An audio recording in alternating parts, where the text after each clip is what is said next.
All right, so let's get started, and we will, as usual, start with our board and commission interviews, and we have three of them tonight.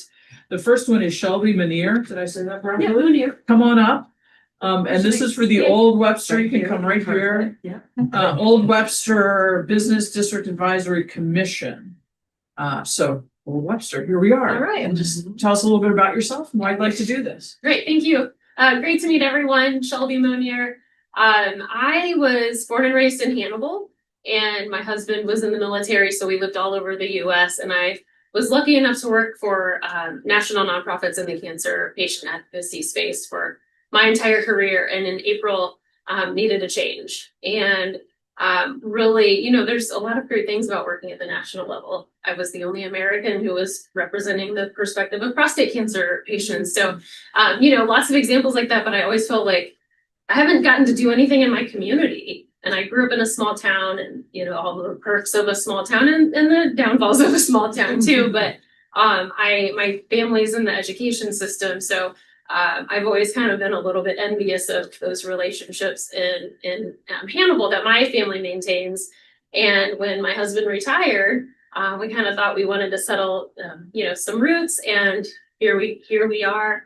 And we actually thought we wanted to live back in Hannibal, so we moved there, and we ended up coming back to Webster because we loved it so much. So we were here for 5 years, tried Hannibal for 3, built a beautiful home, came back. So we love it that much. But really excited to hopefully start a new business in the Old Webster neighborhood.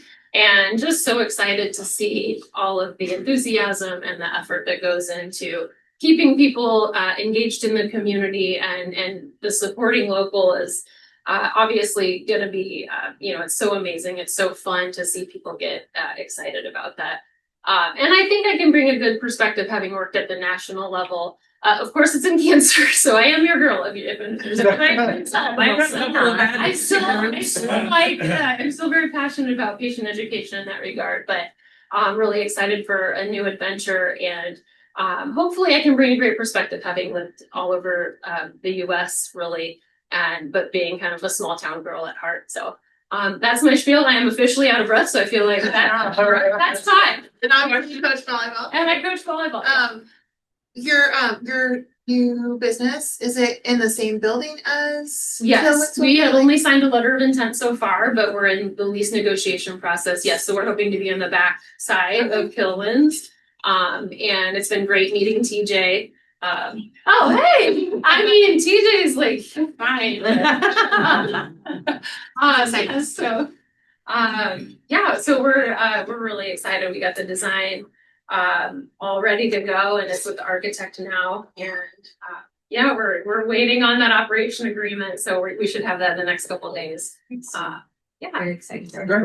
Right. All right. Thank you. Go coach some volleyball. Good luck. All right. Also for the Old Webster special. When were you? Oh, more questions. No, I figured it out. Oh, okay, good. You can go coach volleyball. It's okay. I'll explain it to you, but we have a good solution. All right. So next we have same Old Webster Special Business District. Timothy Redmond is on the list, better known as TJ. You want to just stand up here? Sure. Tell us a little bit about yourself and why you'd like to be on this commission. Absolutely. What's everybody doing tonight? So I have been a Webster resident almost all my life, born and raised here. Was gone for a little bit for a few years, but been back now. Right by Mary Queen of Peace, so right on Lockwood. My wife and have 6 kids, got a big yard. They've been right over to school. Makes life a little easier when they can just push them right out the door. So been here. We are, 2 businesses right now that are in Webster. My wife has a staging and interior design company off of Gore.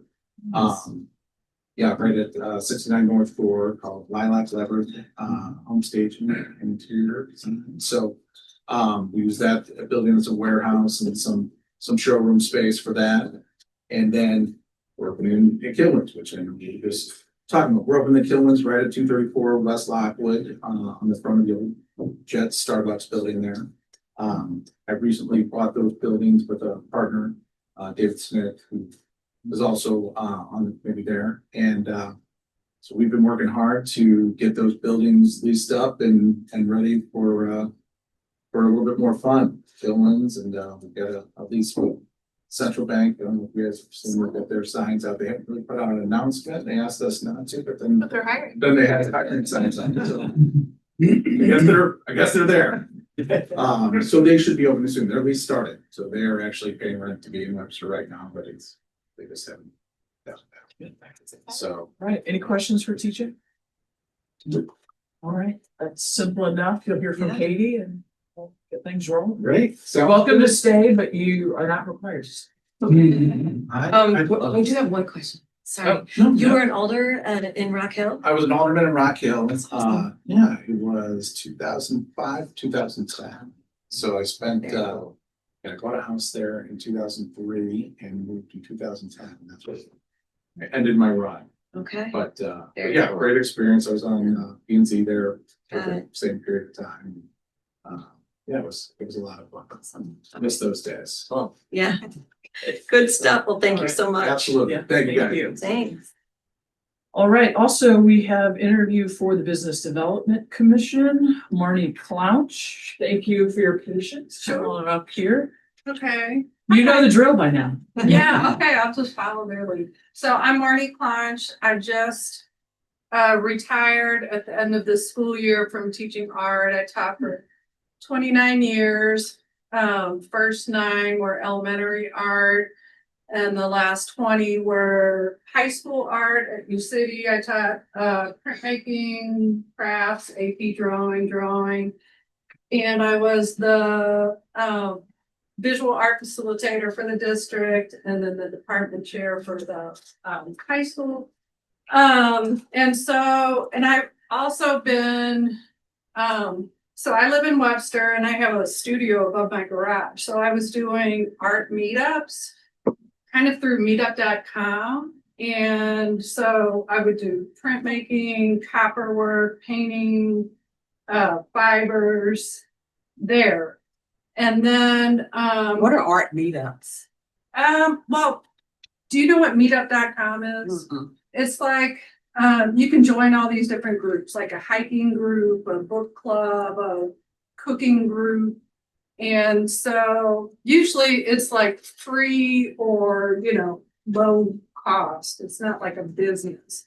Because I was trying to do maybe a business at my place and they were like, well, you can only have 2 students at a time. So it's like, okay. So the meetup thing was not a business. And so I could get more people in there. So it's cool. You should look at it. Meetup.com. I mean, there's all different kinds of things you could do. I used to do figure drawing, painting and drawing meetup.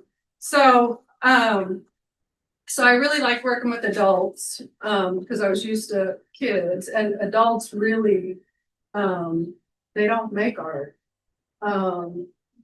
Like kids do, there's always opportunities for kids. And all of the things that I was doing, like you don't need any experience. So I just did a workshop Saturday, and nobody had done lino cut before, and they printed these beautiful prints on canvas bags, on t-shirts, on paper. So then I was driving past Maypop, which I love, and that there was a for rent sign at the used to be heating and cooling, and I was like, oh, I like this. So I rented it and turned it into an art studio. So last September, so I've been doing teen art club, youth art club, grown folks art club. They're all once a week, and then different workshops, like on the weekends or other evenings. But I grew up in U City. I went to U City, and I know everybody and all the arts people in U City. And so I've been in Webster for like 11 years, and I love like more connection. Like I was so used to having all of those, because the art museum, COCA, all the different organizations, I just like knew everybody, we worked together, and I just would like to be a part of the Webster arts scene. Awesome. Right, are you aware that, so you're applying for the Business Development Commission? It is what it says here. Oh, Did you say you were applying to the Arts Commission? Maybe we should talk about this. Okay. yes, Oh. I did. Oh, I'm Okay. pretty sure I said business development person in the email. You probably did. I just remember I checked arts You commission. did do both. Oh, You okay. have both on there. So, How about, well, first of all, are there any questions right now for Marnie about her experience or her business? Well, I just want to highlight, like, if it does work out and you do want to be on the Business Development Commission, I'm the liaison for that commission, and having your experience and your shop on Marshall, I think would be an advantage to the commission and your arts experience, because the commission is interested in building a stronger bond and bridge between the arts community and Business Development Commission. So There's actually a roundtable next Tuesday morning put on by the Arts Commission to try and talk with businesses about what's going on. So what I'm going to suggest is you've interviewed, why don't we talk and Katie will talk and we'll figure out where the vacancies are and we'll work something out. Cause I was sitting here thinking, she sounds like arts commission. Yeah, that was going to be the next. Okay. I yeah, think you would be a really good fit, Yeah. bringing unique perspectives. But I think let's it'd be give great you a for us. chance to think and maybe talk to some people on the Business Development Commission before we don't want to put you on the spot and have you make a decision and not be happy with what you're Yeah. doing. So we'll, how about to be continued? yep, sounds good. All right. Thank you so much. thank you for being here. All right, we have one reappointment to the Board of Adjustment. John Burse has served less than one full term. He was finishing up somebody else's term. He wants to be reappointed for a full term. And then just so people know, unfortunately, Lindsay Mashad, who's been on Parks and Rec for 6 years, I think now, has resigned, just given her life circumstance. Lots of things going on. So normally we would wait to the end of this to do the appointments, which is what we'll do. Review the, anybody have anything on the regular agenda we want to talk about? No? All right, we're gonna do lightning round of updates. Emerson, Very lightning, no updates, man. David, The Arts Commission's obviously planning for the renaming of the sculpture park on October 25th. They had some confusion this morning regarding if the city will be able to assist in regards to either potentially closing down the street, providing chairs, and maybe a sound system or, a boom box of some kind for to project their voices. So just wanted to raise that. I think all of that has since been worked out, aside, with perhaps the exception of the sound system. I didn't see that. I think they said that they also have a band who will also have a sound system, so they'll be able to use that. sounds good. Okay, I'll be really fast. BBC had their coffee. Explore STL was there. It was a great turnout. A lot of us were there. They have a business survey that's up, and I think the link is still live for a while, or at least the next week. I don't think there was We had anything a- to take. Okay. So if you own a business and you're listening to this, please go fill that out.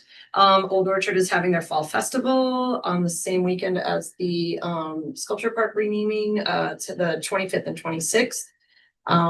Betty's Books had the ribbon cutting. It was fun. I went to the Living Earth Collaborative, which was an incredible day of learning from higher ed about earthy things and sustainability.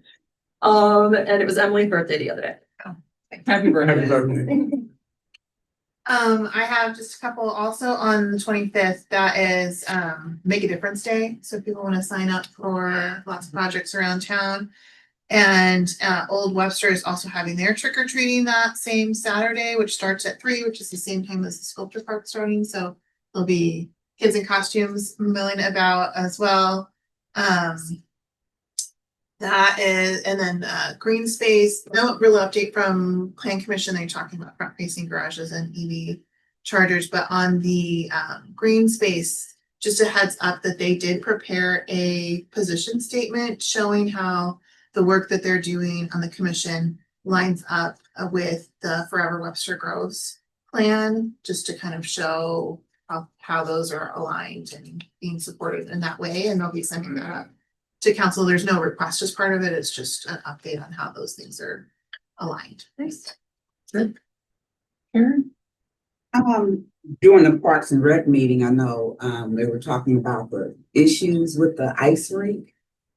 And so I know that's being worked out, but that was kind of pretty interesting and just trying to figure out what that's gonna look like. I think it was delayed. The opening would be delayed and it's probably gonna be delayed further so that it can be fixed and not. Oh, no, just big back. news. It's fixed? To be so ma'am. Good. Good. They've done a really nice They job. open Monday. Okay. Yeah. It has been exciting, Okay. but lots of good discussion around that, so thank you. Good. We've already got a birthday party. And actually I had a good conversation with, I don't like to say this on the commission, but she had a lot of questions around the amphitheater and what is that actually gonna be, and you know, how is it gonna impact the people that live around there? And so I was just encouraging her to just make sure that when we have the opportunity for the public to come and listen and give in their thoughts on it, to be sure to be present, because she had concerns that that apparently a lot of the people that responded online to what they wanted to see with, what we were doing with the bond funds, that there was a lot of input from people that don't even live in Webster.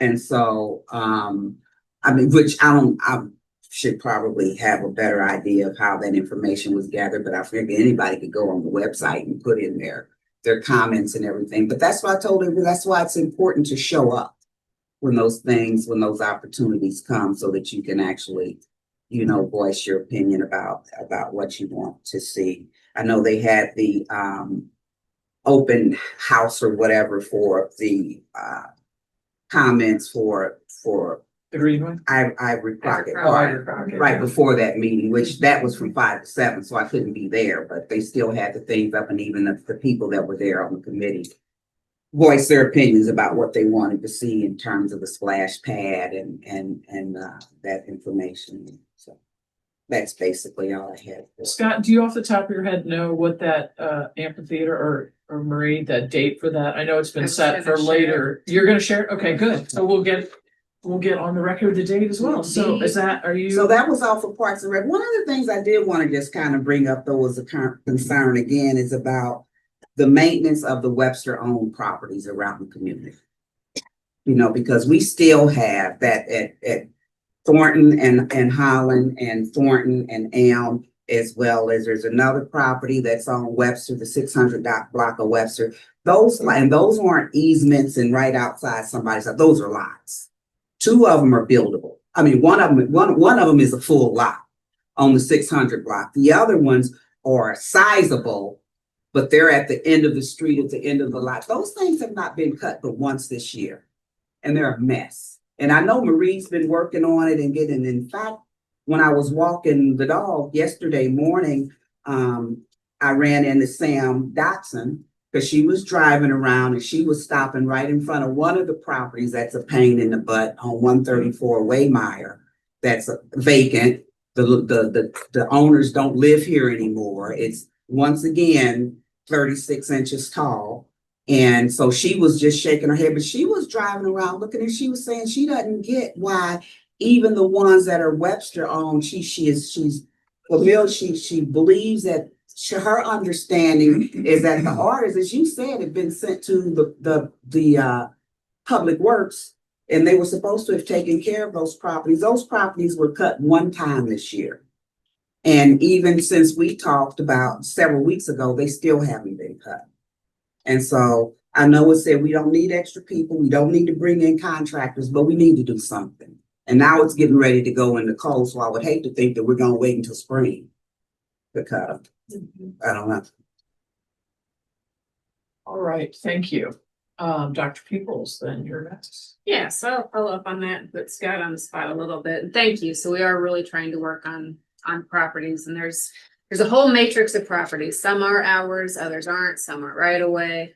There's a lot of confusion between what Parks cuts and Public Works cuts, but that doesn't matter to residents who live by. They just want it cut. Doesn't matter who's doing it. So we are definitely trying to do that. You will all, as you may recall, we've been working on the list of what actually is city owned and having the boundary surveys done. That work has been going on for a year and a half, if not more. It hasn't stopped going on. We've got some good updates. That is contracted out to a company called Marler, and they just simply have not been able to get to it. So we are looking to see if there's other companies that can help us do those surveys. The reason I bring that up is because we were waiting to have those boundary surveys to come back to council and ask for next steps on some of those parcels, how we move forward.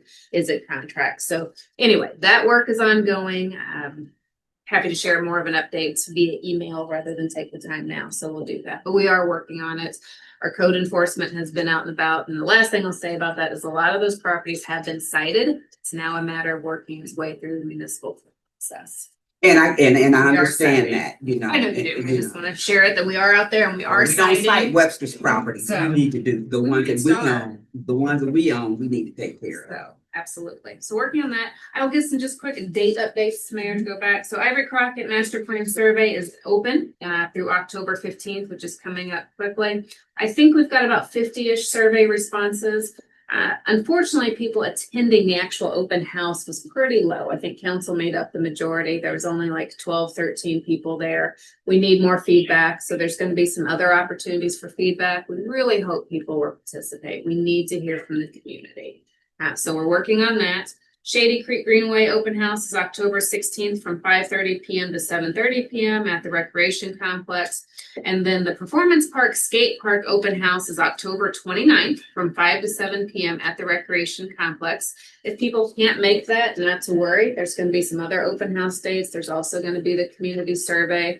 To Councilwoman Alexander's point, people from outside of can also do surveys, but we're looking at getting a variety of feedback through that matrix. So those are the dates. They will be in the Friday page and other places as we try to get people involved. Yes, I was gonna ask a question. All of them. Thank you. The Ivory Crockett splash pad open house, can that be located maybe closer to the neighborhood? We have one planned for the neighborhood towards the end of the month. Thank So you. it's already planned there. And thank you. So it's important to have things in the neighborhood. But still really hopes that people would come and, you know, we get the complaints that, well, we didn't know. We didn't. So if you all have ideas, if you can share it with your neighbors, because we're blasting things on the Friday page. We've got them in, like when we do our monthly WKT, we're putting tons of socials out, engagements, and we'll be trying to get that stuff out there. So please share with your friends, neighbors, churches. Yes, ma'am. Before we did something and you had the thingamajigs, the Signboards, yeah, where you can. plan charades. QR codes. QR codes, yeah. Coming this week. We have some. Yeah, Yeah, we had, yeah, and I thought those were pretty good We've got because some- I know before when we had something over there a couple of years ago and we had the QR codes over in the park, you know, and around the neighborhood there, and I think that might help too. Because Absolutely. a lot of, to just get more.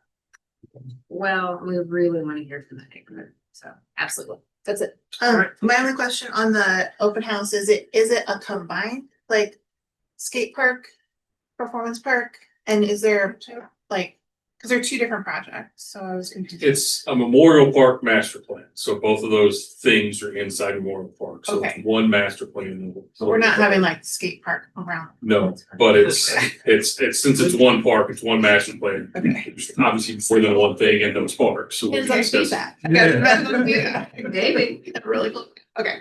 It's It's like a 40 acres. Do you have anything?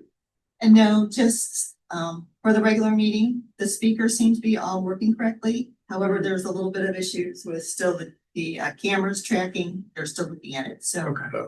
bear with us. Will do. Neil, anything from you? Just that I attended the Porch Fest yesterday, and I want to compliment Mr. Buck on what a wonderful day it was, and great job on the weather as well as the music. You control more than we do. If you had something else to add? Yeah, I was just gonna say, you guys might be aware the library has been experiencing a little bit of facility issues, particularly their roof and HVAC system. And it is going to be extremely costly. And they have I think they have probably some room on their bond, on their debt service bond, that they might be able to go out for a bond. The director's looking at potential, so just to keep that in mind, they have to go forward with the HVAC now. Just because they don't have AC and they won't have heat. So the roof, I guess, has caused problems ever since the addition 15 years ago, and it continues to cause problems. So just to be on the lookout for that. And I gave them Gregory's contact information so they can talk bonds and everything, because it was way over my head. We'll make Gregory's day. Talk bonds to somebody. Well, talking bonds and other kinds of things, ballot initiatives, I was at the municipal executive board meeting sometime in the last couple of weeks. It looks like the county is going to go out for a use tax in April. The good news for us is if they get a use tax, we will be financial beneficiaries of that as well. So at some point, assuming they decide to do it, we'll have to make a decision about whether we want to participate in the educational program that goes with it. But that's down the line a little bit. Will it be legal or illegal? The way we do it will be legal. Sorry. I forwarded you today. Regis has an open house. Hopefully some of you got this earlier, an email. I think it's Friday, maybe. I'm not quite sure of the date. But I was down there with the mayor of Clayton and the mayor of Brentwood not too long ago. It was very helpful. We're going to hear from ECDC today. So if you want to see what they're talking about in terms of, they even do a little CAD training for you, so you understand the system. If anyone can make that, I highly recommend it. ARB also considered front-facing garages, and they will have some things moving forward to us for our discussion there. And we had the youth summit, which I'm not really going to talk about because November 4th, we will have some students here to tell us about it and to make some recommendations to us for moving forward. I do have one thing. They're always Just to give you guys a quick update on Douglas Manor. As of today, we had 3 outstanding tenants. Loomis, or the relocation specialist, they did grant 1 more day for those individuals. Monday was the drop dead date. They extended the program 3 times. So Monday was the drop dead date, and they made it today. So they have today to get that packet of information into HUD. There was 2 I heard that was going to make sure they needed. 1 would still be outstanding, and we're working with that person as much as possible. So what does that mean, to get them into another property? Because they're already out of Douglas, so they're somewhere. So that's that 1 more day to work with HUD to find them another. Sign not- leases with apartments, find housing. Most of them are, in temporary type shelters at the hotel. Yeah, they're at a hotel, and I think the hotel ends on Friday. Oh, And they have, it was their responsibility to go shop for their own apartment, not for somebody to find it for them. So, 2 of the 3 did find apartments, but they have to get the packet into HUD tonight. So, it's, I think the pods, you say, was. We still have our pods located at the property. They gave us permission to have them, I believe, till Monday. So we're working with those 3 individuals. Well, there's more pods than that, but 3 or 4 households that still have items there because they need to be emptied before the pods are picked up for the contracts that they signed. Otherwise, we're supposed to cut the locks and dispose of the goods, which we certainly do not want to do. We're also going to try to reach out to the property owners to see if they would extend the deadline for them to be there, which also means the city would be paying longer for the pods, which is inconsequential. I just need to share with you all the moving steps that we're going through. The difficulty in a lot of this is reaching those individuals to know what their intentions are, if they're moving the items, if they want them, if they don't. So we're hoping that we will be able to, but there's been at least one of the folks who we have not been able to get in contact with. So we will do the best we can by people. Sooner or later, there will be deadlines so that we have to follow to get odds off. Right, thank you. Is this the part with something where, did you forget something? We've gotten two, but yes, now your turn. Okay, so David reminded me when he bought this, and this is something that will be, Laura and I agreed, or asked to have it on the agenda down the road, but Hawken House. So, I had, in Delicato, Susan in Delicato asked me about speaking with the city manager about Hawken House. Apparently we own it, which I didn't know. Yeah, that's what their understanding was. I don't know, that might be wrong, but we have an agreement with them. we have an agreement. Okay, that's what and so there's huge repairs that need to be done there, and they're asking for help and what have you. But so what we've done is told them, you guys need to write up what it is that you are asking or wanting to put before, council, and then we'll work to get it on a work session so they can come in and tell us what it is they're asking and what they need.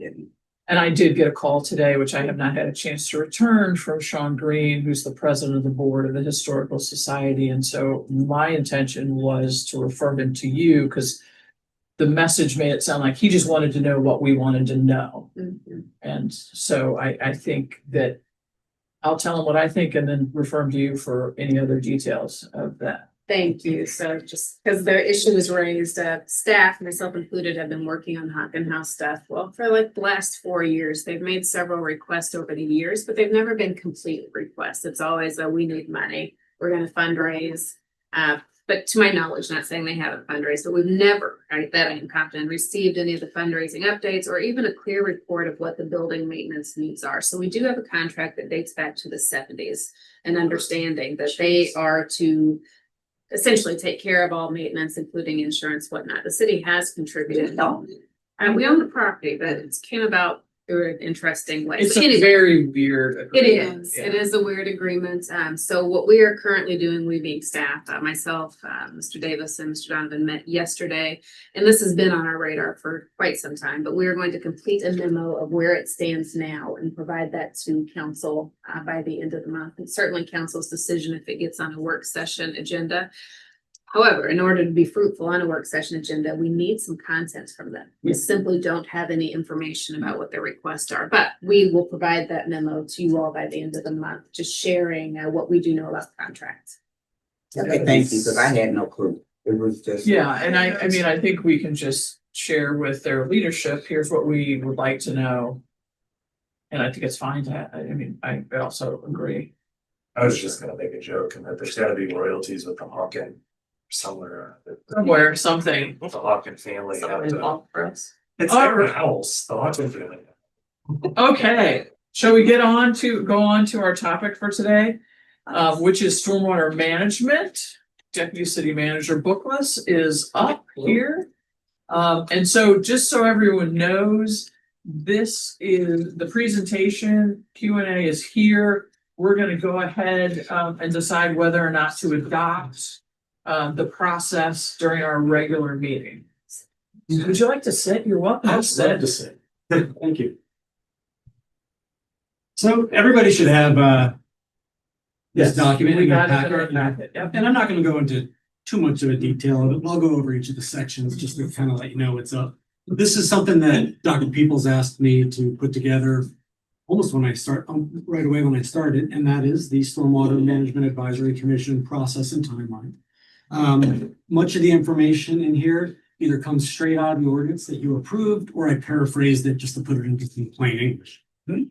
So the membership of the commission, it's required to have 5 members appointed by you all, along with 2 alternates. However, what's a little unique about this particular commission is that it requires that a number of those members be experts in their field. as it relates to stormwater management. And then maybe one or two that are lay people. Also, what's unique about it is the members don't have to be residents of the city of Webster Groves. And that's because we want to make sure that we have a good selection of those kind of experts that you required to sit on the commission.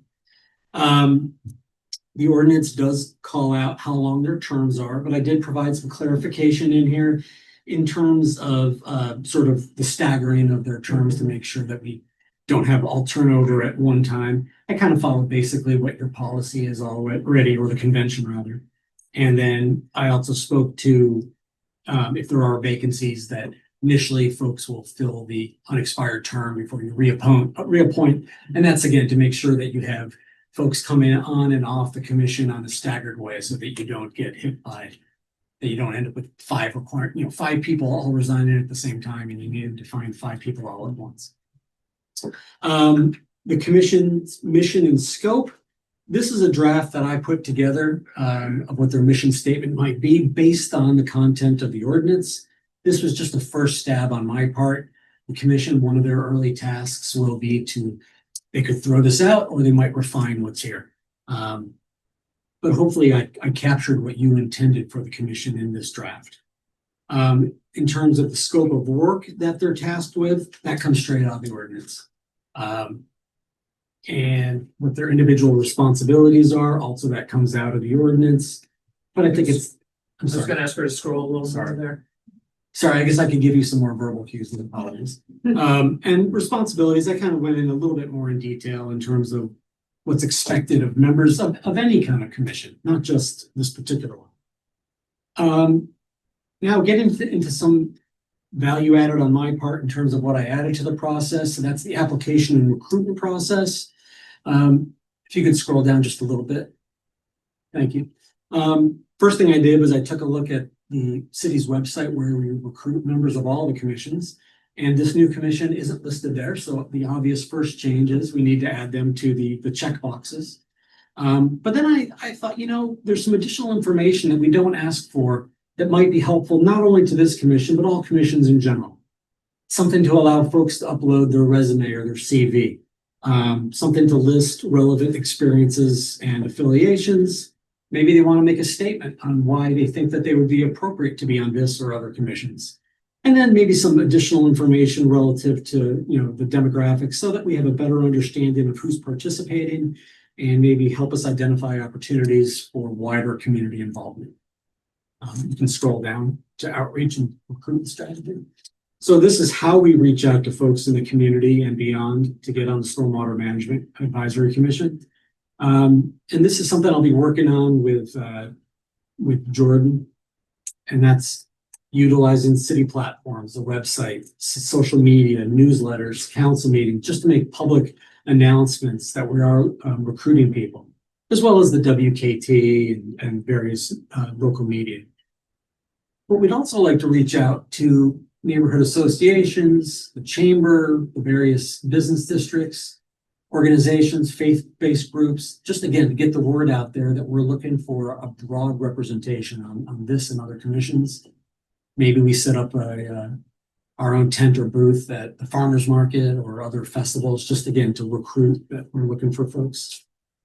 But then there's some expectation that you all also make some public outreach to people that that might be appropriate to be on this commission and other commissions in general.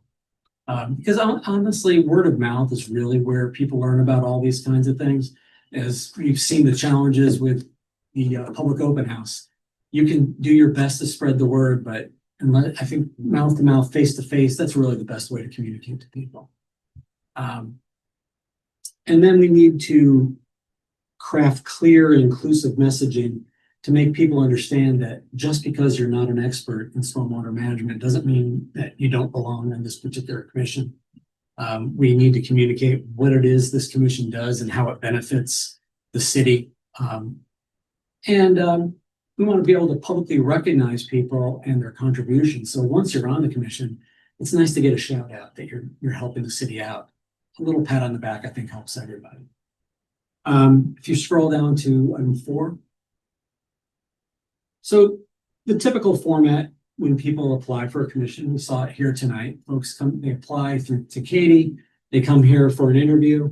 But we were thinking that with this particular commission, because we are looking for very specific skill set, that we involve staff, whether it's Dr. Peoples and myself, Scott, in the interviews, whether they're virtual or in person, to make sure that the applicants align with the mission and scope of the commission, that they have both lived and professional experience that is applicable to the commission, they have a commitment to engaging the community, and that we make sure that we have a broad spectrum of the community and stakeholder interests represented on the commission.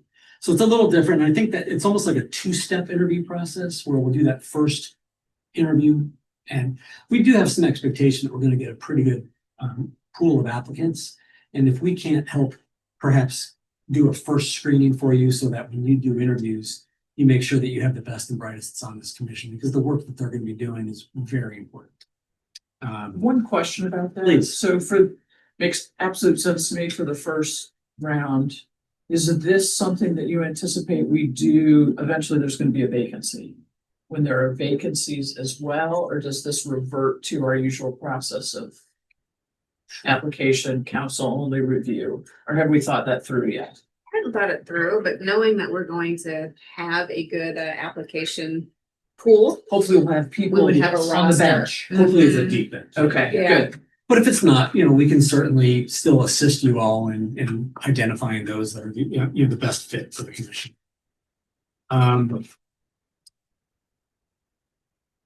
So amongst, I guess I should turn to the correct page. The last item, the meeting framework and next steps. Yeah.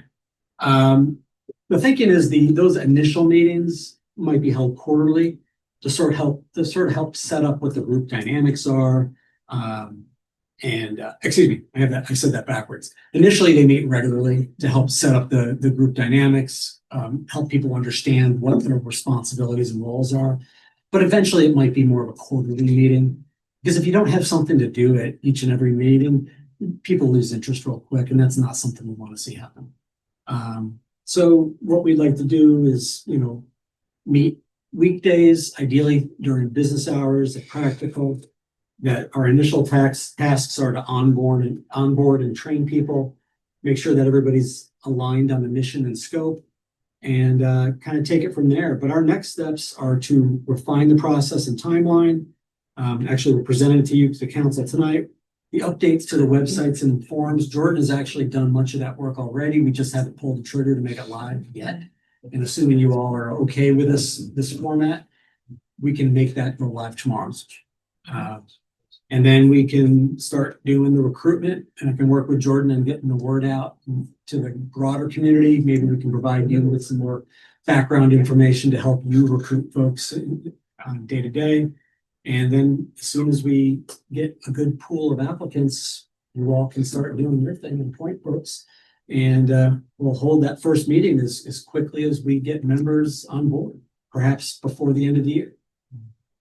Great. I have a question about the screening process.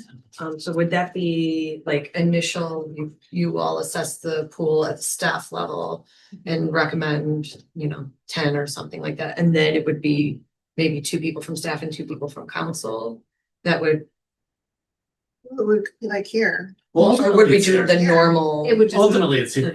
Ultimately, it has to come Yeah, here. Okay. Needs to come here, and I'm fine with staff doing a review and making recommendations, but I'm a little uneasy with not at least getting like all of the, I want to know, somebody was applied and this is who we picked. Will you scroll that down? I misread that, I think. Which like, My my expectation is that Katie would still share all of those All materials. of that. with you. Okay, hold Like on a one list of second, it. Yeah. right there. Yeah, it was staff and council members, so it's Well, not the just when full. we talked about Yeah. the 2 rounds. Yeah. I just want to make sure that we are still seeing everything from round 1. From the staff round. Yeah, there's no reason that we couldn't provide you with the entire list of Yeah. folks. I mean, I definitely appreciate the expertise and the screening. I just wanna not lose sight of that. On the application, are you thinking about making those changes just for stormwater or for all boards and commissions? Well, it's up to you, but my thinking was why not add that additional information for We everybody? did a review of the board and commission application not that long ago and kind of already recently made some changes. I don't know. So, I mean, We're when I read discussing. this, my thought was, it would be nice to have it there if people want to take advantage of it, but we're not changing necessarily the requirements for other people. It would just be a place where you could upload. Is that Yes. right? Is It's it a a different, requirement for this commission? So that's what we're asking that Yeah. it be, that you all are deciding the process this evening. For me, because this is such a technical commission that was gonna be making recommendations on all of those stormwater projects Yeah. and how we allocate the dollars, that we do need people that have that experience stormwater. I do agree with that for this commission. So therefore, we would need Yeah. them to upload or to provide resumes to share their background. So I don't know, I'm sure Jordan, you can figure this out, like how to make it required for this, but not required for the other commissions, but an option. Is that what we're You know, saying? I have to double check with Jordan. Typically with these kind of forms, you can have, Logic, yeah. Well, and if people apply, we can also just ask them to send us their resumes. This doesn't have to be a. And have we already, because I know we've gotten some interest, have we already received applications or So there is one application. what application? Okay. I sorry, don't recall the name, but And could you tell me more about the demographics that you wanted to open up on the Sure. application wanted to form? make Like, what does that mean? What do you Yeah, mean by yeah. that? the thinking there was, we don't want everybody from one neighborhood on this commission. We want to make sure it broadly represents the community in terms of, well, ideally we have residents, but we can't guarantee that. But we'd like to make sure that we have, just like I said, a broad representation of the community at large. And we don't feel like we have that already? please, go ahead. Thank you. So this came up a lot with the charter review process. And so having GIS, mapping of where people from different boards and commissions, do we have an equal amount of gender represented? Do we have ages? So the council didn't make any hard and fast, but that was a large part of that process. And the only way that we can get to that is if we have a mechanism to track it, and whether council makes it mandatory, optional, those sorts of things. But it's asking those types of questions. Do we have people that just live, as Mr. Bokla said, in one neighborhood, or are they spread out across community? Well, we have address information. Yeah, on so the I think it's application. less about neighborhood and more about, I mean, we did the women's participation in boards and commissions, and at that time I had to go through and count Yeah. Mhm. on there. So I think in terms of a data collection mechanism, that makes sense to me. I think Um, for it to be worth, sorry, I just cut you off. That's okay. I was just gonna say, but I also think we have to be careful about, how we use this information. Yes. I think we have to be careful about how we use it. And also, if we make it optional, it's not gonna be useful at all. Like, I almost feel like if you're gonna collect that data, you can have a choose not to disclose or whatever, but I feel like if we're gonna ask for this information, it really has to be, we're looking for women involvement in other boards, it has to be for all the commissions. And we need to figure out what that is. Having just like an optional place to fill, like, So we're gonna don't know if focus that's on gonna give you this the data. commission or all the commissions. Well, if we're changing the application, that application is used for all of the commissions, so that is my question, are we doing it for this one or for all of them? And whether My recommendation is just do it for this one, is because it's so special. Such a special. It's more special to have representation across the community. for No, this I'm just saying one. it's a specific task that they have to have the knowledge to do that. For the knowledge, yes, but Yes. I don't know that the demographics are specific to this. I think you almost have to wait to see who applies. Do you know what I mean? I do, and I don't know what demographics are. So we were also trying to throw in other things, probably wasn't the best, but going back to our strategic plan, we say we want to be inclusive, we want to have representation and connected communities. So we were just trying to get some of that demographic information. This is simply a recommendation, and we're getting the discussion we wanted. Yeah, I think where it's getting muddy for me is where the recommendation is for the process in general versus what we need to do to stand up this particular commission. So this was initially about this commission, but some of it could be applicable in a broader way. How about we separate this discussion into two parts? One is, let's decide what we want to do for this commission. And then we can come back and actually this can be sort of a test run of what do we get? What kind of information do we get? We can decide whether we want to broaden any of the things we're asking for right now. That's just an option. I don't get to decide myself. And I don't know if it's a legal question for the city attorney or not, whether you can require people to answer those demographic. Well, you can always questions. have the choose not to disclose. Or you can always, there's always an option to say, I don't want to disclose that. Sure. Well, we can require it, but they can say, I'm not gonna do it, I'm just not gonna apply. Sure. So you recognize that the drawback is going to be, people may say, well, the heck with it. The other side of this, though, and we've had this, Katie and I just had this discussion recently, where we've had people coming in asking for sunshine requests regarding the qualifications that not for the job, but individuals have in specific jobs. And so I think that that is protected. So having an option to upload it and provide it to you all, but not make it public is really important, because some people may not want that to be a public record. You know, again, your CVs can contain a lot of information, of course, and again, typically a lot of that can be very private. Now, if you're putting it in your CV, obviously your idea is you're going to publish it in some way, shape, or form. But I think that's something that you ought to give in terms of an option. So I just throw that out based on the question. I think to your larger point of what does this tell us about the rest of our boards and commissions, you're right, it tells us nothing. But we could do at some point a survey of our boards and commissions, an anonymous one, and get sort of a baseline there at some point in time. But I mean, I'm a fan of consistency. And if it's important for one commission, it's probably important for all. And if it's not, then it's not. So I just don't know why it would specifically be important for this commission. I don't know that specifically was, but we start so few boards and commissions. I mean, this is only the second one. The other one was the charter review. Yeah.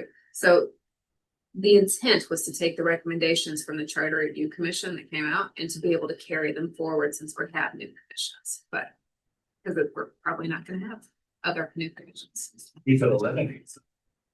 Yes. Did you list the time frame for the application? How long will have the application open for? You know, I did have something over here about a couple of weeks, but it's really going to be dependent on the kind of response that we get. You have to have at least 5. Plus 2 We're going to get Equal. There was some discussion at some point about perhaps having someone from MSD participate either ex officio or as a member. Is that, I mean, obviously don't have to write it in there. Have we pursued that at all? there's been some discussions and there's some individuals that have lots of MSD experience, may or may not work directly there. So there's lots of opportunities. Okay. If they apply. Can you, Well, sorry, go ahead. I was gonna say, if it's gonna be ex officio, would they apply or would we just appoint? The individuals I was speaking about, if they Might choose apply to be like actually on, not interested. Can you remind me again how much this master plan was, like the value of the projects? Wasn't it something outrageous like? It's like 3 billion. 20 years. 20 years. So do we have any money allocated to this? We do, how much money? We do. Scott has it. $10. There is CIP plan this year, that has some money in it.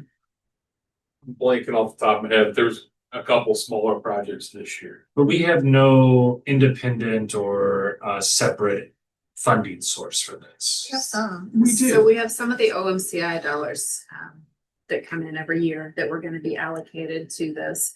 We also had, trying to think about discussions about, is this where we put some of the reserve dollars and allocate? And correct me if I'm wrong, those of you that recall, that was also part of having this in place before we made those decisions.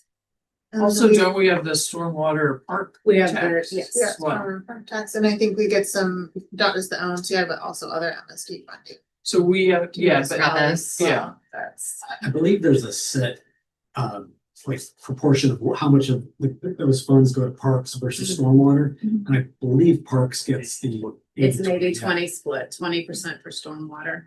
So We've talked about adjusting that, wasn't that one of the revenue? things? that is in the revenue potentially upon conversation. Conversation. Absolutely. So yes, there's some funds attached, but nowhere near what's needed. Yeah. We need- Well, I guess that's my question. This is great, and I think this is a great discussion, and I appreciate the hard work, but it seems like, again, and I know I've used this phrase before, but is the juice really worth the squeeze? Like, what are we? So that.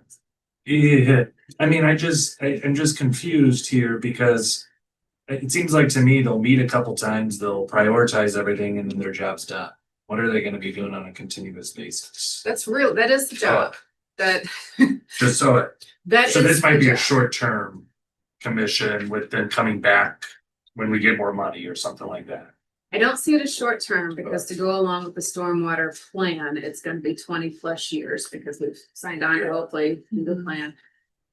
With how we are being inundated with whether it's residents need stormwater, wanting decisions, wanting for the city to step in, and maybe we should, maybe we shouldn't. It's helpful to have this commission to help us evaluate many of those things. Gotcha. It's happening more and more. So Yeah. they're gonna have a full book of business. I don't know that they're gonna need to meet monthly because we're not gonna have money. monthly. Yeah, gotcha, okay. And there is a list, from the ordinance, directly out of the ordinance of what their duties are. Yeah, And there's like 8 solid things for them to do. Yeah. Not all of which will, occupy their time, to the extent we'd all like to see. See but- it. Absolutely, wonderful, thank you. All right, other questions? Okay, we have some appointments to make. Yeah, thank you very much. Both Shelby Monier and Timothy Redmond have applied for one vacancy on Old Webster Special Business District.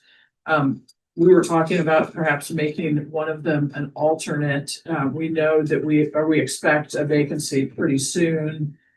Since Shelby does not actually have a business license or a formal agreement, maybe we could make her the alternate and make TJ the regular member. It would be my suggestion. And by the time she becomes a full member, I imagine things will be. I think she said something like early spring, everything Yeah. should be in place. yeah, Is that all right with that sounds everybody? I think they're both good candidates and I like that one. And then Katie and I will follow up with Marnie Clouch and decide, and help let her decide what she wants to do.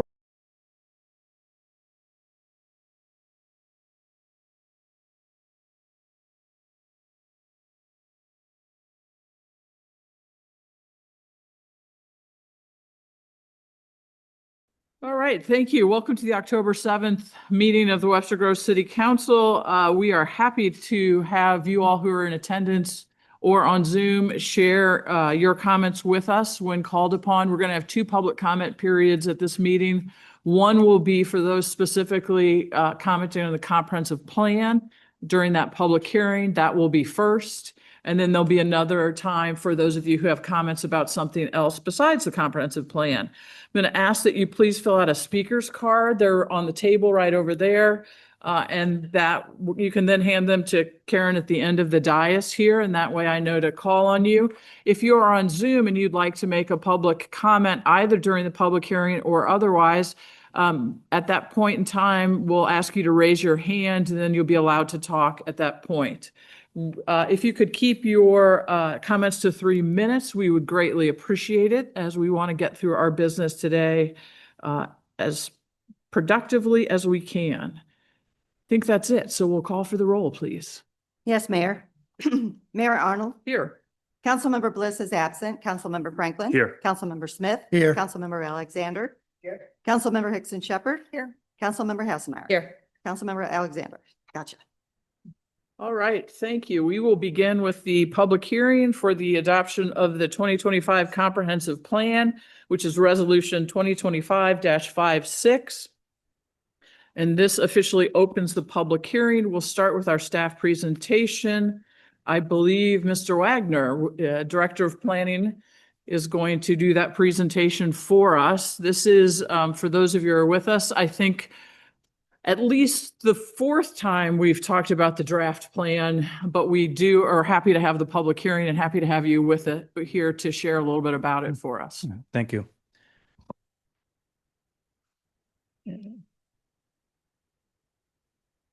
So thank you. Good evening, Mayor, council members. Go to the next slide, please. So the process on this started, as you know, and as the mayor mentioned, way back in 2024, with a lot of input from the community and outreach to the community. 2 open houses, 3 online surveys, 3 plan commission meetings. I think it may have actually been a little more than that. 4 ambassadors meetings, 3 city council meetings, 20 listening sessions, and a website dedicated to the effort as well. So the goals and strategies have evolved through several reviews as the draft was completed. And on August 19th, 2025, Lakota Group, and I think Josh Bloom is with us online as well. And staff presented to the City Council a review of the draft plan, along with collected comments from Plan Commission members and council members. Just a few weeks ago, over 4 weeks ago, just yesterday, the council and staff discussed the process for moving forward, and they had a Plan Commission public hearing on September 8th. At that meeting, the Plan Commission voted to approve the comprehensive plan by a vote of 7-2. And comments from that September 8th public hearing have been incorporated into the plan that you've received in your packets this evening. And tonight's public hearing is just the opportunity for the council to formally adopt the comprehensive plan by resolution. I think that's it. There were quite a few council comments on August 19th as well, and I believe those have been incorporated into the plan. Yes, they have. Okay, thank you. All right, do we have questions?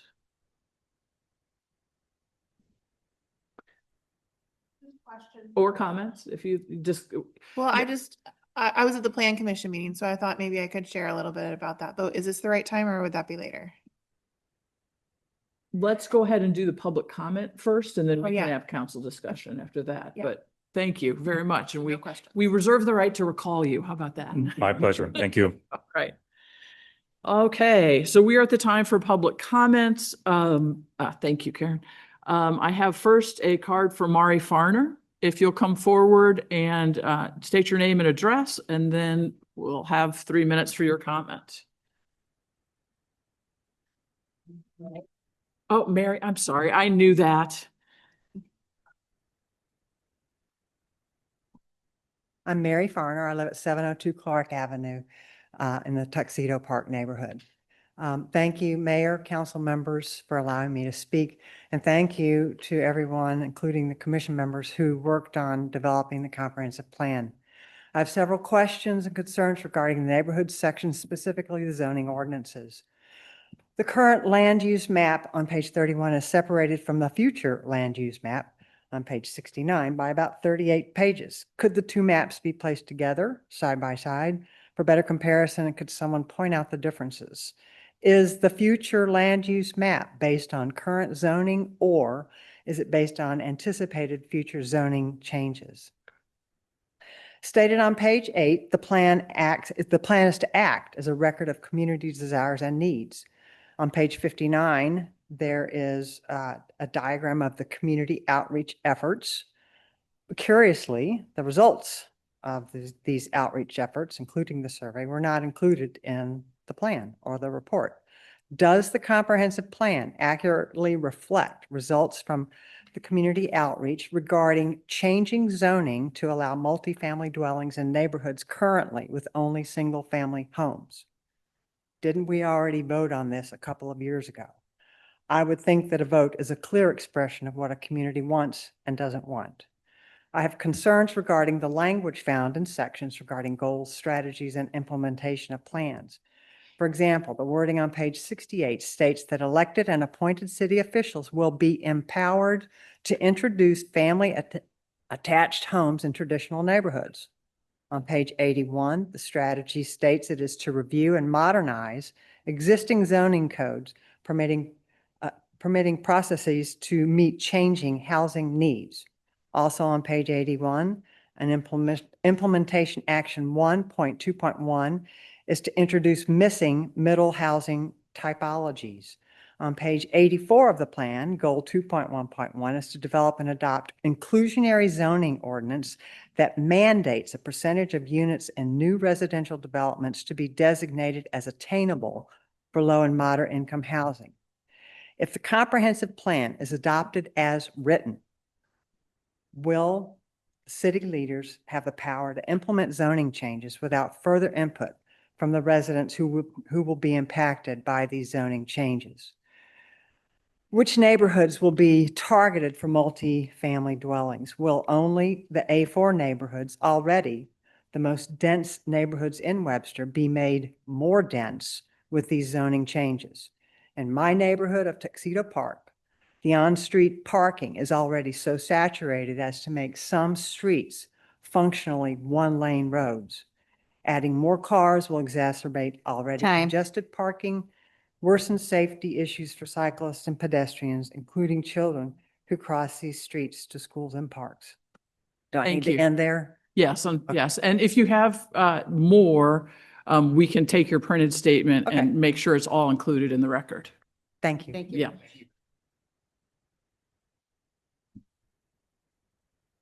All right, our next, this is comprehensive plan public comment, is Ben Broghammer.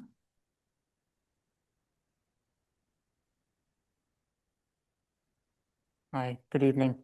Thank you again for the opportunity to speak tonight. I have concerns about this plan and what it really means for our community, from the fact that over 300 action items do not have a price tag, to the implications and outcomes, both intended and unintended, that will have on residents and business owners. This plan requires a significant number of variables to land in the city's favor in order to work as designed.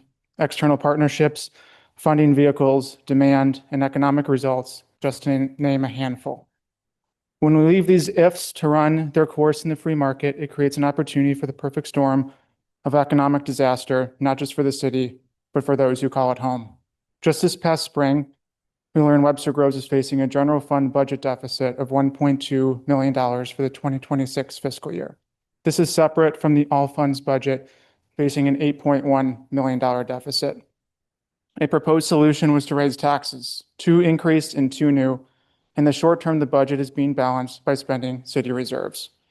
Now we are discussing a comprehensive plan filled with programs, initiatives, and development proposals that would be paid for by writing a blank check, created in part by surveys with just over 2% of resident participation. Here's just a small sliver of the reality we are putting this plan up against. Counting on Metro to improve public transit and its reliability when they were just weeks ago asking the county council for $10+ million because they couldn't manage their own budget. A city budget that doesn't take into account open positions that when filled puts us in the red. Now we have a proposal to hire a business district manager, related staff, and a sustainability director with pages of other items, again, without a price tag. Developments supported by TIFs, allowances, and abatements. TIFs hurt investments in non-TIF areas. Allowances need to be paid for by someone. And abatements take public return on investment, either partially or fully, off the table.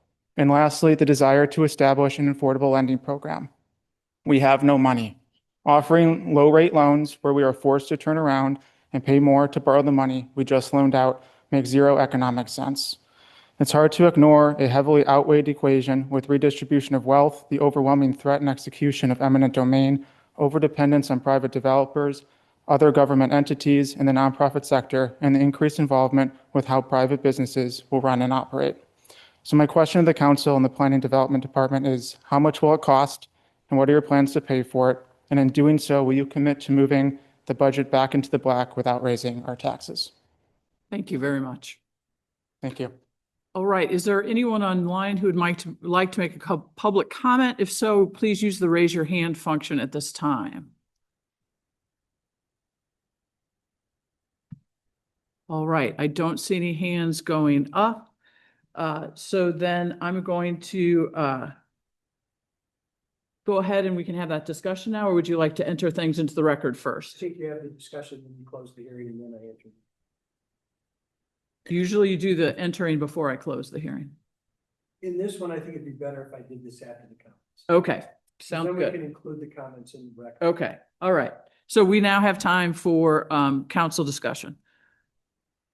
So from the Plan Commission, just an update on that vote. The 2 that didn't vote for it, I would say to generalize that the main concern was that the idea that the plan would be overly prescriptive and wanting to have that flexibility. And not all of the commission members agreed with that, but those were some of the comments around that, was getting at how prescriptive would the plan be? Do we have to do everything in it just because it's listed there versus, as a outline, as suggestions, as a path. So I just wanted to share that feedback. You were there as well. That's a fair assessment. I'm just gonna add, and we don't reply to public comments directly, but I want to make something clear because I think this has come up a few times, and that is the plan includes a list of implementation tactics that are considered the best practices right now. So they are suggestions. There's nothing that will happen when we adopt this plan to directly change our zoning, to right away change any of the programs or policies that we have in place. Every one of those things will have to go through the legislative process. They'll have to go to the Plan Commission. They'll have to be voted on, and we'll have to find funding for them if we think that we really need or want to adopt them. So this is step number one in a very long process of evaluation in which the community will be our partner. It's not something that just imposes everything in the document on the community. It is a set of ideas and a plan based on feedback from. Now, one of the questions was whether the survey results are reflected in the plan, and I say absolutely. And if you want to see the survey results, they are available on the Comprehensive Plan Processes website, which you can get to from our city website on the Comprehensive Plan page. So there absolutely is a connection there. I know that Josh Bloom is here. I don't think we need to rehash that. If he wants to add anything to that, I think he's one of the consultants that put it together. Josh, I'll give you the chance to do that. If you want to just let it ride and keep going, that's fine too. Are there other council comments? Just to clarify that this is God. This is from input, and it does not set anything in action, but it's just different things that we need to see, we would like to see, look at, and consider as we try to move the city forward. Because one of the things that is actually reality is that so much of what the city has to do to function right now lays squarely on the shoulders of the residential real estate payers. And some of the things that we need to do to try to move the city forward is look at what we're doing in terms of our housing, look at what we're doing in terms of our commercial businesses, and what are we doing to generate revenue to relieve some of that pressure from our taxpayers, and what are we doing to generate revenue to support the city, to balance the budget. So those are all different things that we agree we need to take into consideration and look at as a guide or a potential way of action to address the needs of the city. This is a guide. What was the last date of the update for the comprehensive plan? 1978. Yeah, so it's been 1978. We've made amendments to it. Yeah.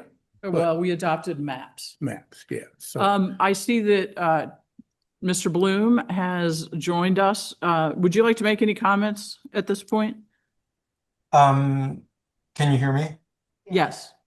Thanks for having me. I'm really just joining as a resource, but I did want to echo the mayor's comments that the plan is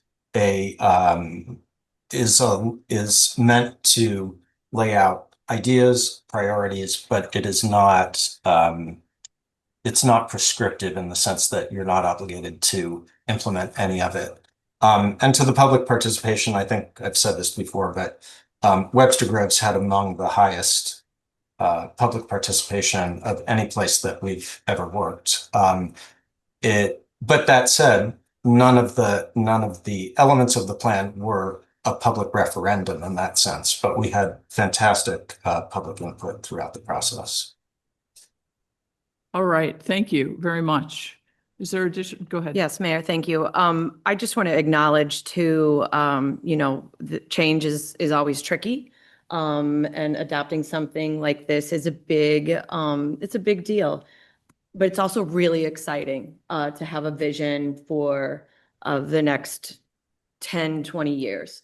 I just want to acknowledge to the people in the room including my colleagues who've spent hours poring over this, our staff who've dedicated so much time and effort, to Josh and Hannah, who've just been so incredible throughout these last 18 months, and Dr. Peoples, who's really helped to lead this entire process. It's a really exciting document, and I was thrilled and honored to be a part of it. My second part of that statement, since it had been done since 1978, at least this council is laying some groundwork for future councils that they can continue to work for the community. It was difficult to go back to 1978 to see where we're at. It's just not there. So one of the things we was able to achieve is getting this comprehensive plan as part of our future. All right, other comments? Okay, I'm going to close the public hearing. I'm going to ask the city attorney to enter the items into the record, please. Mayor, I would move for the introduction of the PowerPoint that was presented tonight, October the 7th, 2025, by the Director of Planning and Development. I would move for the introduction of Webster Grove's comprehensive plan itself, dated September of 2025. I would move for the admission of all comments that were made by the public this evening, including comments that were made by the council. And finally, I would move for the introduction of the emails that had been received and were acknowledged by the mayor or council to be included in the record. All right, so normally this is, if it was a bill we call first or second reading, we have another place on the agenda where we can do this. Is council ready to proceed with voting on the resolution of adoption this evening? Yes. All right, then I'll entertain a motion for the adoption of resolution 2025.56 excuse me. Mayor, I'd like to make a motion for the approval of resolution number 2025-56. Second? Is there additional discussion?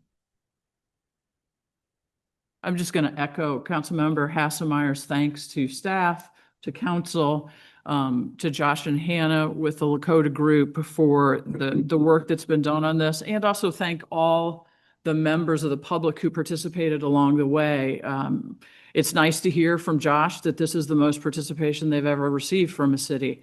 I think that's pretty reflective of who Webster Groves is. So thank you for that. All right, I think we'll have the vote. Yes, Mayor. Councilmember Franklin, No. Councilmember Smith, Yes. Councilmember Alexander, Yes. Councilmember Hickson Shepherd, Yes. Councilmember Hassemeyer. Yes. Mayor Arnold. Yes. All right, we are to our regular form of remarks from the community and visitors. I have no cards for that. Is there anyone online who would like to make a public comment as part of our regular meeting and not the public hearing?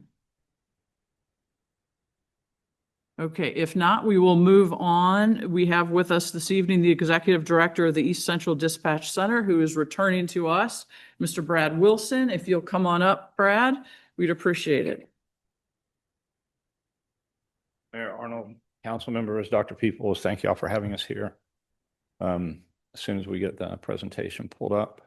So 6 months ago, when we were standing here, I said that we would do everything that we could to improve operations. Now, it's definitely not an overnight thing. And it takes a while, but we've gotten a lot of more support from Regis, a lot more support from Motorola. And we brought consultants in and we're doing a lot of really good things. But again, it's a process. And in something like this, it's a continuous improvement process. When we've only had this CAD now for 3 years, and again, it's a process. It's not going to happen overnight, but we're getting there. And that's what I would hope to be able to convey to you guys tonight. Next slide. This is kind of the intro. I picked out 8 kind of top level things that we've specifically gone into and tried to, again, improve operations. So the department level, and you can read, I don't need to read all those to you, but we have a slide for each one of these. And we'll go into that. Next, please. So the department level CAD provisioning, we actually sat down with every chief and their command staff, projected the provisioning up on the wall, and went through. Regis was in attendance at every meeting. We went through line by line through incident response factors, response IDs, unit pre-assignments, made real-time changes when they were necessary, and there were a few times they were. Confirmed that all fire ground safety initiative standards were met. So we actually opened up and said, okay, on a first alarm, this is what FGSI says you should have. Confirm that you have it. Okay, looks good. We did that with everybody.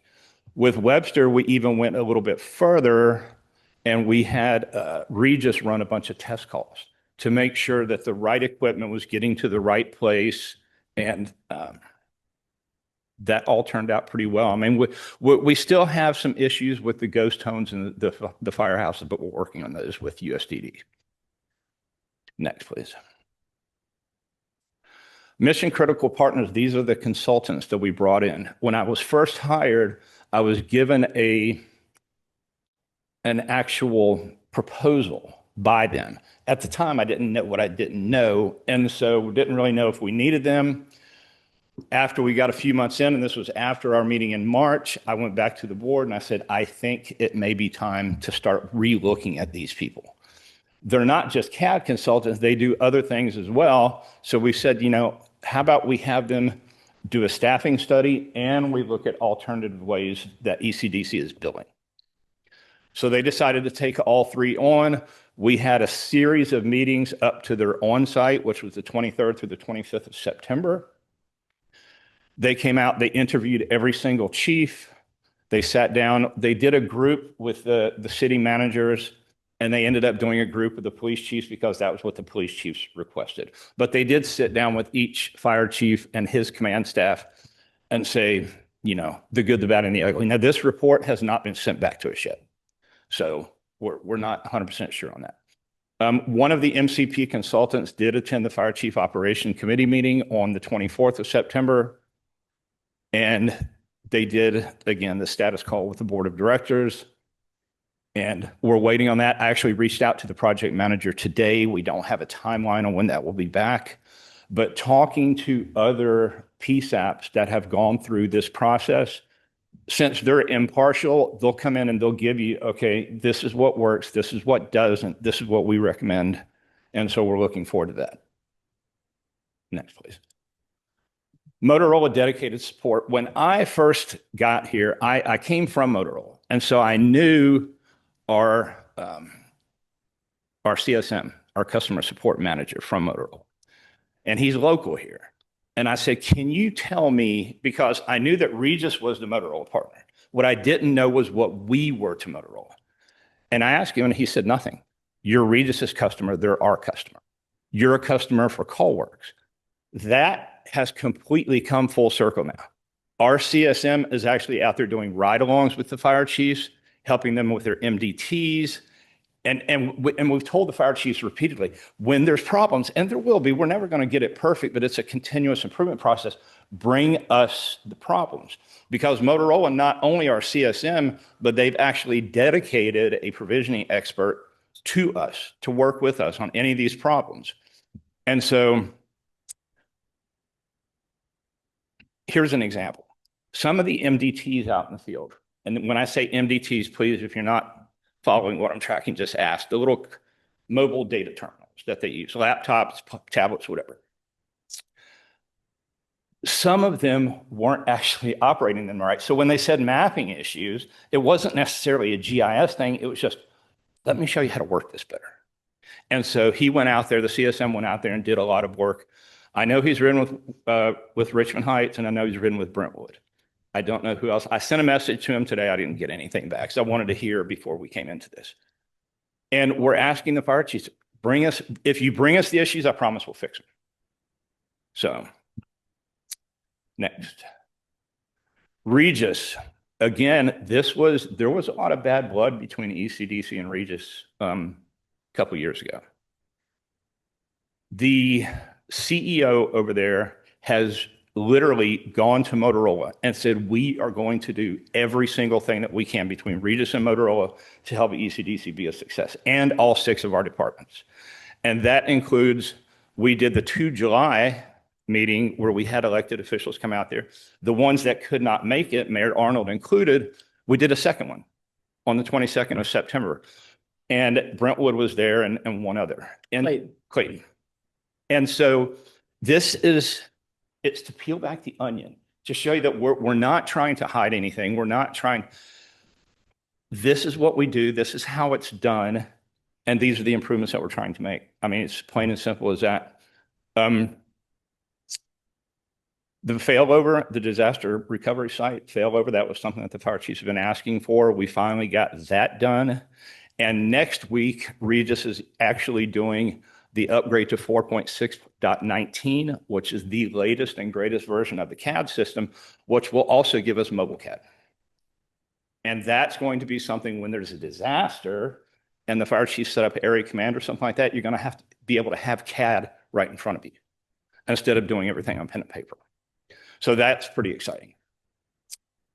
And I know that anybody, any of you at any time, you want to visit dispatch, you want to set up even a third meeting at Regis, I promise you we would do it. And we would be there, open arms and say, hey, this, any questions that you have, we'll stay there as long as possible. Next slide, please. And Terra CAD to CAD. So when this CAD was initially came online, which was about 3 years ago, the fire chiefs had said, we want to be connected to Central County. We want to be able to see their trucks. We want them to be able to see ours, but not just see them, actually dispatch them, because nearly every call that the fire chiefs run around, that fire departments run around here is mutual aid. Because everything is so intertwined, these lines as the cities are so close. The solutions that my predecessor had tried to get were just too cost ineffective. So this Antera was brought to us in November of last year. This will actually integrate the P1, Motorola P1 with Central Square CAD, which is what Central County uses. There for a while, we were just going into these meetings and going, oh, well, it might do this, it might do that, and then, but not really putting the right people together. I don't have a date up there, but it was like 2 weeks ago, we finally got over to Regis and we got the Antera engineers, the Motorola engineers, and everybody in the room, because the price that we were getting was just, again, astronomical, but it was that Motorola didn't understand what we were asking. And they were thinking that they were going to have to build the whole thing. And so that was a guesstimate. Doing an interface usually costs about $150,000. But now that the smart people are scoping the work and going, if you do this, we'll do this. And then that's going to adjust the price. And then this will be something that will actually be affordable by the fire departments. And it'll be a step that they've been asking for about 3 years. Next. The life threat response and modifier, this was something that I was asked to do back in February. What this does is it draws an ambulance from the city where the call is, but it sends the closest engine by GPS. Sometimes that engine belongs to the city, sometimes it doesn't. And this was what we didn't know was going to happen when we did this, because there's about 27-ish priority 1 calls. What we didn't know was going to happen was it was going to turn every engine and ambulance response into a life threat, which it's not. Now, there's not a whole lot of responses where an ambulance and an engine both need to go, but it's not a life threat. There's a few, lift assist and things like that, where it's a bigger patient, or we know that something in the CAD notes indicates that it should. So we decided to come up with, we're going to use a third modifier, ambulance only, ambulance and engine life threat. So we can actually have an ambulance and engine response that's not. Us and Kirkwood are the only 2 departments that dispatch police, fire, and EMS. So we actually sat down with Kirkwood and said, look, this is what we're going to do. We just need you to buy off on this. We'll do all the work. And so they did. We've put it into the system, but we haven't really turned it on yet, because our medical director is still reviewing our APCO EMD cards, the emergency medical dispatch cards, because that falls under her and Dr. Lee's purview to say what should be a life threat and what does not have to be. She is actually coming into dispatch tomorrow. This will be her second time in. Next. And updated mapping and apparatus selection. A few weeks ago, we had one department, Brentwood, that kept getting called into Webster. And the chief's like, I know there are other units that are closer. We couldn't figure it out. So we got the Motorola expert, and we're digging through the whole thing. And he says, okay, hold on, go into this route solving here.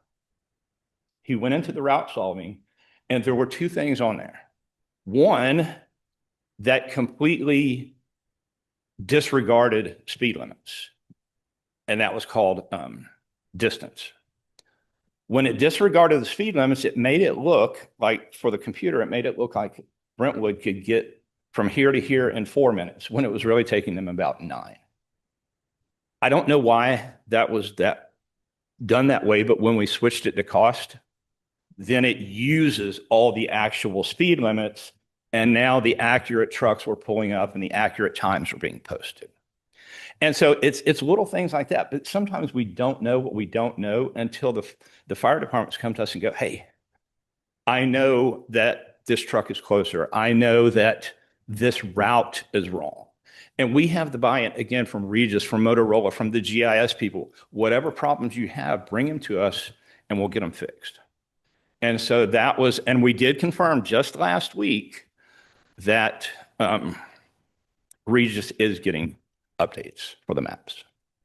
So does that mean, you know, this is in our meeting when the 3 mayors were there, there was some suggestion that county had not been very responsive. County is more responsive now than they had been. And but what we can't do, and I think this was kind of presented incorrectly. What we can't do is we can't take a thumb drive and go plug it in and then everything will overlay it. It doesn't work like that, because Regis has done 2 years worth of work on the maps that are in CAD, and we're afraid that it'll overwrite it. Maybe it will, maybe it won't, but basically the GIS people have to go in and do everything by hand. That's why it's a process. And there's probably going to be map dates every week forever. Things change. So, and I think that was the last one. It is the last one. Oh, there's one more. Okay. Okay. This is something that I did not put in the budget this year because I didn't know about it. It was something I was reading the APCO forums, which is forums that I get every day from directors and deputy directors all over the country. And so let me back up. When we got our new phone system, there was a phone tree on it. One of those very irritating phone trees where you have to press 7 to 10 different things to get somewhere. When alarm companies started leaving voicemails, then that's when the board said, okay, kill the phone tree. So now all 100,000 plus admin calls come into dispatch, and that's on top of the 911 calls. And we have to answer each one of them. And it could be, where do I go to pay a bond, pay a ticket? Someone stole my recycle bin, whatever, but they'll call into the non-emergency line. We're in talks with a few. This is taking off majorly. There are so many, like every week, I think a new company comes out. And what it does is it's an AI for non-emergency calls. When you initially think about AI in a 911 call center, it's a little nerve-wracking. There are places, we're not even looking down this road yet. There are places that are using it for 911, which I think that's absolutely terrifying. But this is for the non-emergency calls. We're looking at a few different companies, but some of them have thought, I put a conservative cut down call volume by 40 to 50%. Some of them are saying even close to 70%. And a lot of these companies have given us their number and said, here, call this and try to trick it, or try to just mess with it and see what it'll do. But this is not, as I put there on the last line, this is not to replace human dispatchers or anything else like this. This is simply to help them focus more on what's more important. And so this is something, again, I've only known about it for a few months. This is a 2027 initiative, unless the board decides that we can implement it sooner. it's not cheap, but it's not going to break the bank either. But this is something that I'm super excited about. And I think we would be one of the first PSAPs in Missouri to actually get it. So. Is that it? Do we have questions? Okay. Questions? Yeah, please. Director Wilson, thank you very much for being here tonight, and I appreciate the hard work that it seems that you and your team have done with this. I think, first, I want to compliment you on the information that you provided, but also I think the website is so much better. And so I appreciate that immensely. I think especially for a public entity, I think that's important. It seems like you're on the right path. I think that you have addressed a lot of my concerns from 6 months ago. And I appreciate that. Obviously, it seems like you say that there's a lot of hard work still left to do. Yes. And I have a lot more confidence and faith in what you and your team are doing. So I want to thank you and commend you for the hard work that it seems that you guys have put in. So thank you. Thank you for saying that.